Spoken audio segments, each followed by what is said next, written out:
Assalamualaikum warahmatullahi wabarakatuh. Saya Maftuhatur Rizkia 26180990 akan mempresentasikan hasil diskusi dari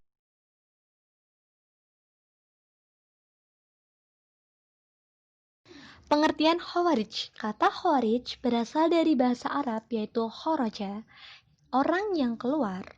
Yang dimaksud di sini adalah orang yang keluar dari barisan Ali bin Abi Thalib. Ada juga yang mengatakan bahwa nama Khawarij didasarkan atas surah An-Nisa ayat 100, di mana bunyinya A'udzu billahi minasyaitonir rajim. Bismillahirrahmanirrahim. Wa may yuhajir fi sabilillahi yajid fil ardi murahaman katsiratan wa sa'atan ومن يخرج من بيته مهاجرا إلى الله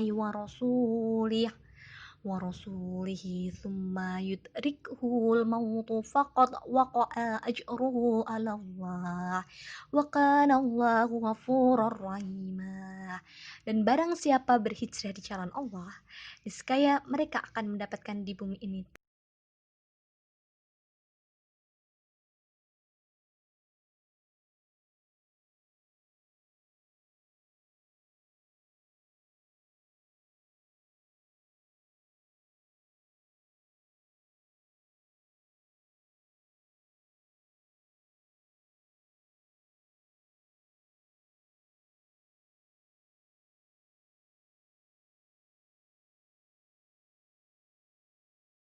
Kaum Khawarij juga menyebut diri mereka dengan sebutan kaum syurah, yang berasal dari kata yashri yang berarti menjual. Dalam hal artian ini adalah mereka orang-orang yang mengabdikan dan mengorbankan dirinya untuk Allah. Ini berdasarkan pada surah Al-Baqarah ayat 207. A'udzubillahi minasyaitonirrajim. Bismillahirrahmanirrahim. Wa minan nasi man yashri nafsahu ba'tigha'a mardatillah.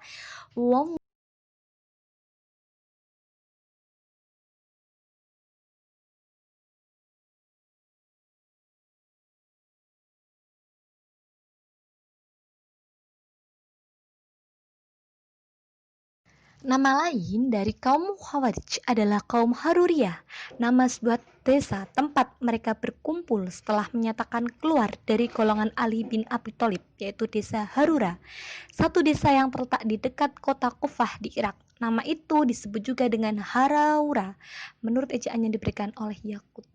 Di tempat inilah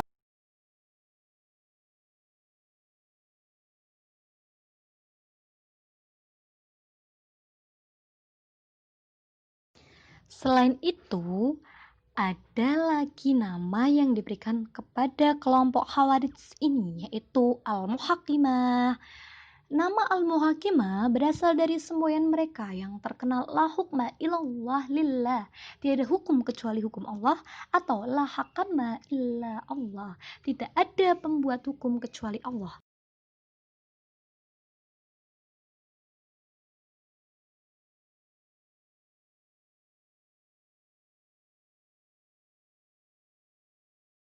Nama lainnya dari aliran Khawarij ini adalah Al-Mariqah, diberikan kepada mereka oleh lawan-lawannya karena mereka telah dianggap keluar dari agama.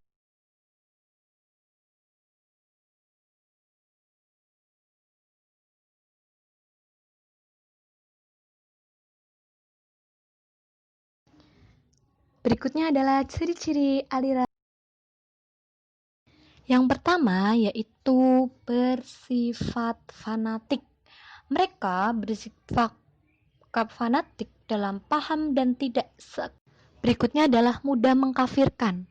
Mereka dengan mudahnya mengkafirkan orang yang tidak segolongan dengan mereka. Walaupun ciri yang ketiga adalah memilih imam dari golongannya sendiri.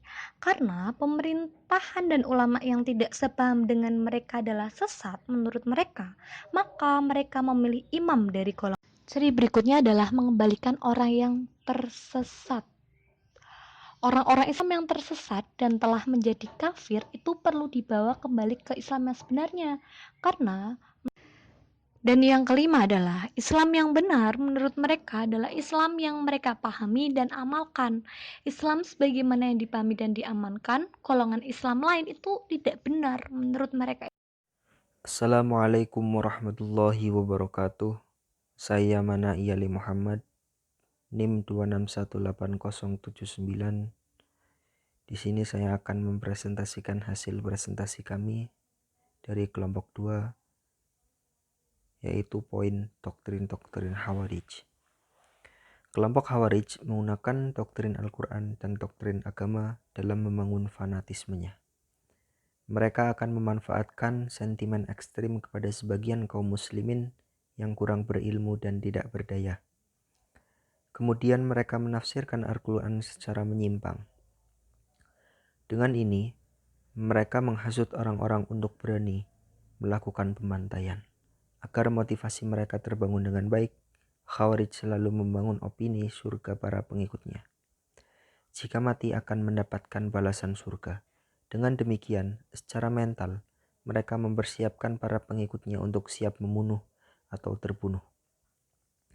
Dari sepak terjang pemahaman kaum Khawarij, dari dulu hingga sekarang, maka dapat ditarik garis lurus bahwa doktrin Khawarij dapat dikategorikan menjadi 3, yaitu yang pertama, doktrin politik. Dikatakan doktrin politik oleh karena yakni kemahiran bernegara atau kemahiran berupaya menyelidiki manusia dalam memperoleh kekuasaan atau kemahiran mengenai latar belakang, motivasi, dan hasrat menggapai manusia ingin memperoleh kekuasaan. Khawarij dapat dikatakan sebagai sebuah partai politik. Politik merupakan doktrin sentral Khawarij yang timbul sebagai reaksi terhadap keberadaan Muawiyah yang secara teoritis tidak pantas memimpin negara karena ia adalah seorang tulako, bekas kaum musyrikin di Mekah yang dinyatakan bebas pada hari jatuhnya kota itu kepada kaum muslimin. Doktrin yang kedua adalah doktrin teologi. Doktrin teologi yaitu tentang dosa besar sebagaimana tertera pada poin di bawah berikut. Akibat doktrinnya yang menentang pemerintah, Khawarij harus menanggung akibatnya. Mereka selalu dikejar-kejar dan diperangi oleh pemerintah. Kemudian perkembangannya. Selanjutnya, sebagaimana dikatakan Harun Nasution, kelompok ini sebagian besar sudah musnah. Sisa-sisanya terdapat di Zanzibar, Afrika Utara, dan Arabia Selatan. Doktrin yang ketiga adalah doktrin teologis sosial. Doktrin ini memperlihatkan kesalehan asli kelompok Khawarij, sehingga sebagai pengamat menganggap doktrin ini lebih mirip dengan doktrin Mu'tazilah. Meskipun kebenarannya adalah doktrin ini dalam wacana kelompok Khawarij patut dikaji mendalam.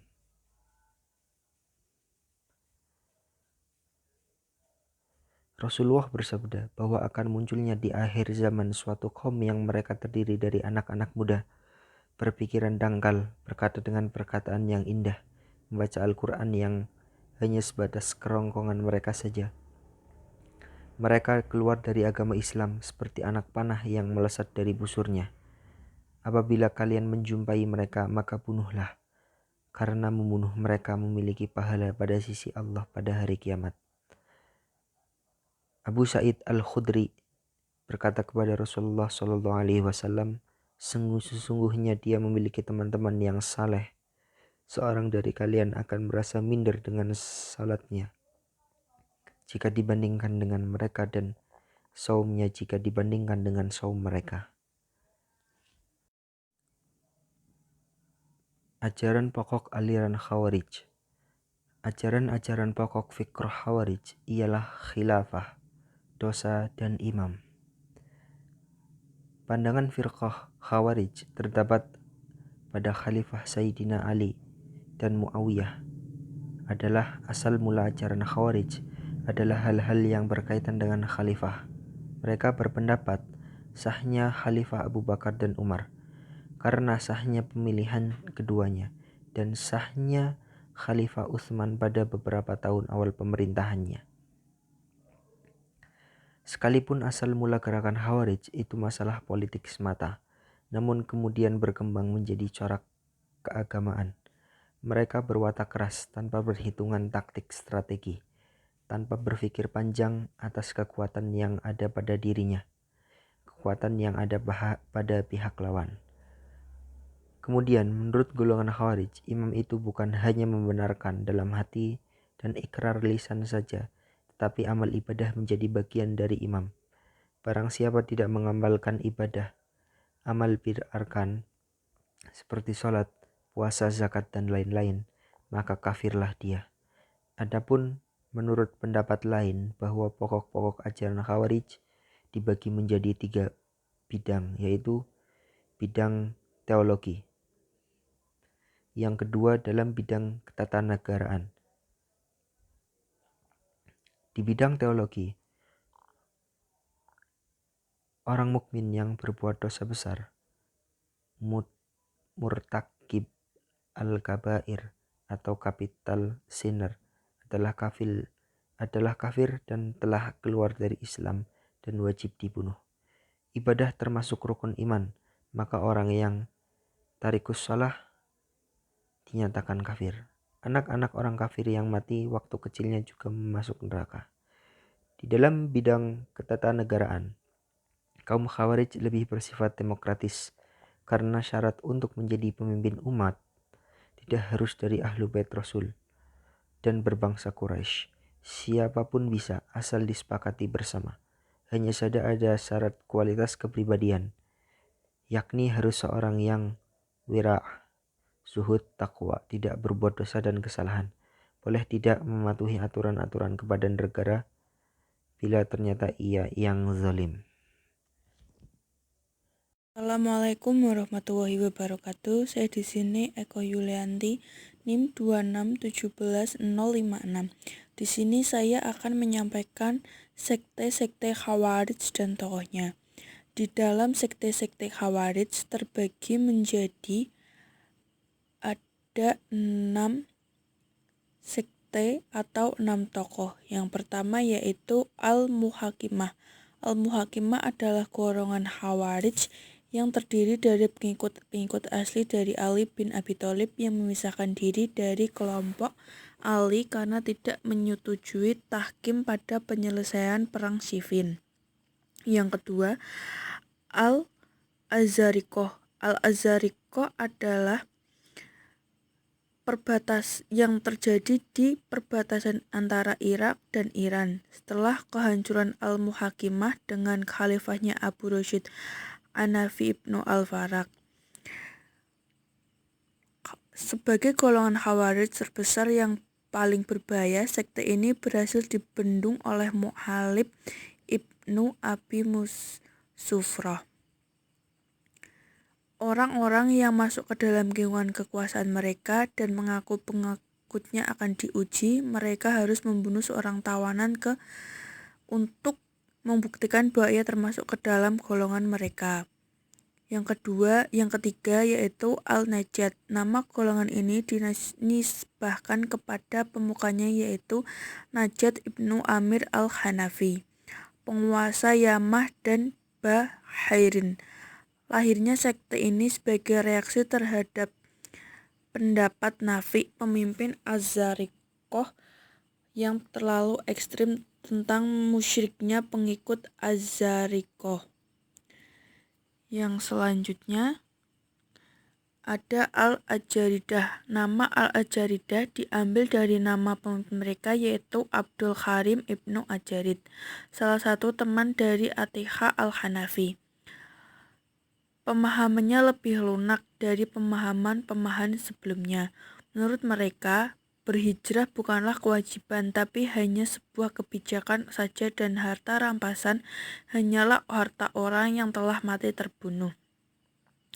Golongan ini berpaham Puritanisme. Menurut mereka, Al-Quran sebagai kitab suci tidak mungkin mengandung cerita cinta, oleh karena itu mereka tidak mengakui surat Yusuf. Yang selanjutnya ada Asy-Syufuriyah. Nama golongan ini dinisbahkan kepada pemimpinnya, yaitu Zaid ibnu al-Ash'afar. Paham yang di bawah sekte ini mirip dengan paham Al-Azariqoh, hanya lebih lunak. Mereka yang tidak terlalu ekstrim dari yang lainnya, diantaranya orang Sufuriyah yang tidak hijrah tidak dianggap kafir. Mereka tidak sependapat bahwa anak-anak kaum musyrik boleh dibunuh. Dan selanjutnya, yang terakhir yaitu ada Al-Ibadiyah. Sekte adalah dimuncul oleh Abdullah ibnu Ibad al-Muri at-Tamimi, mantan pengikut Al-Azariqoh pada tahun 686. Golongan ini paling moderat dari seluruh sekte Khawarij. Bisa dilihat dari ajaran mereka, yaitu orang Islam tidak sepaham dengan mereka, bukan mukmin dan bukan musyrik tapi kafir. Di daerah orang Islam yang tidak sepaham dengan mereka, kecuali mereka melakukan perintah adalah Dar al-Tauhid atau daerah orang yang mengesahkan Tuhan. Orang yang berbuat dosa besar disebut muwahhid atau orang yang mengesahkan Tuhan tapi bukan mukmin. Yang terakhir, harta yang dijadikan ghanimah hanyalah kuda dan senjata saja. Emas dan perak harus dikembalikan kepada pemiliknya. Yang selanjutnya, golongan Khawarij yang dianggap keluar dari Islam menurut Abdul Khalid yaitu golongan Yazid adalah pengikut Yazid. Mereka berpendapat bahwa laki-laki boleh mengawini cucu perempuannya dengan alasan bahwa dalam Al-Quran tidak menyebutkan bahwa mereka adalah orang-orang yang haram untuk dinikahi. Yang kedua, golongan Maimunah. Golongan ini adalah golongan yang mengingkari adanya surat Yusuf dalam Al-Quran dan tidak termasuk dalam surat Al-Quran. Yang terakhir, golongan Syababiyah. Golongan ini adalah golongan yang membolehkan wanita menjadi kepala negara asalkan bekerja untuk kepentingan rakyat dan tidak bekerja sama dengan bukan golongan Syababiyah. Ya, yang selanjutnya yaitu keistimewaan Khawarij, di mana orang-orang Khawarij mempunyai keikhlasan yang sempurna terhadap akidahnya. Mereka suka berterus terang tanpa ragu-ragu. Karenanya, Ali radhiyallahu an melarang para sahabatnya atau jamaahnya untuk membunuh orang-orang yang mencari kebenaran, tetapi tidak menemui sasarannya. Mereka keras sekali beribadah dan teguh benar-benar mempertahankan sifat kebenaran dan kesetiaan serta berlepas diri dari orang-orang yang berdusta dan mengerjakan maksiat yang nyata. Mereka mempunyai keberanian yang luar biasa dalam menghadapi musuh dan berterus terang dalam mempertahankan kebenaran. Mungkin sekian yang dapat saya sampaikan. Untuk selanjutnya akan disampaikan oleh rekan saya. Pada kesempatan ini, saya akan membahas tentang sebab timbulnya aliran Khawarij. Yang pertama, fanatisme kesukuan. Yang kedua, faktor ekonomi. Yang ketiga, semangat keagamaan.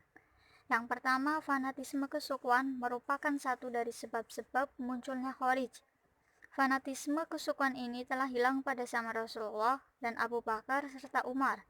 Kemudian muncul kembali pada zaman pemerintahan Utsman dan yang setelahnya. Yang kedua, faktor ekonomi. Semangat ini dapat dilihat dari Sulh Khwarishiroh bersama Rasulullah dan kudeta berdarahnya mereka terhadap Utsman ketika mereka merampas dan merampok harta Baitul Mal langsung setelah membunuh Utsman. Demikian juga dendam mereka terhadap Ali dalam perang Jamal. Yang ketiga, semangat keagamaan.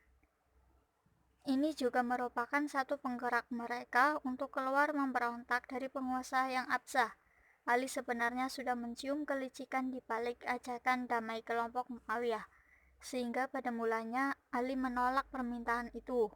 Akan tetapi, karena desakan sebagai pengikutnya, terutama ahli Qura, seperti Al-As bin Qais, Mas'ud bin Fudaki, At-Tamimi, dan Zaid bin Husain Al-Ata'i, dan terpaksa Ali memerintahkan.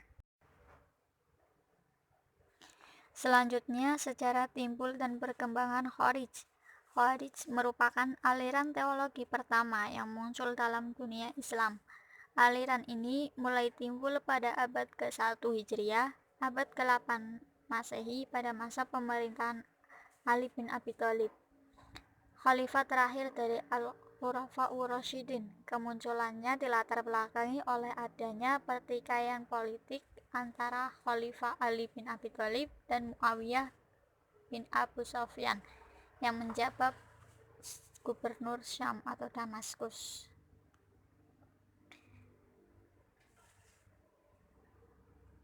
Khawarij memutuskan untuk membunuh mereka berempat setelah mengalami kekalahan dalam perang Nahrawan di pinggir sungai Tigris Al-Dajlah. Namun dalam catatan sejarah, hanya 3 orang yang ditugasi untuk membunuh, yaitu Abdurrahman bin Muljam al-Muradi memilih membunuh Ali bin Abi Thalib di Kufah. Amr bin Ab bin Bakar al-Tamimi memilih membunuh Amr bin Ash di Fustat. Hujaj bin Abdillah memilih membunuh Umayyah bin Abi Sufyan di Damaskus. Mereka serempak melakukan pembunuhan pada dini hari saat sholat subuh tanggal 17 Ramadan tahun 40 Hijriah atau 661 Masehi. Pada peristiwa pembunuhan itu, yang berhasil dibunuh hanyalah Ali bin Abi Thalib dalam perjalanan menuju Masjid Agung di Kufah. 2 hari sejak peristiwa penusukan padang yang dilakukan berulang kali oleh Abdurrahman bin Muljam al-Muradi, Khalifah Ali bin Abi Thalib wafat pada tanggal 19 Ramadan 40 Hijriah atau 661 Masehi dalam usia 63 tahun setelah mengemban jabatan khalifah selama 4 tahun 9 bulan.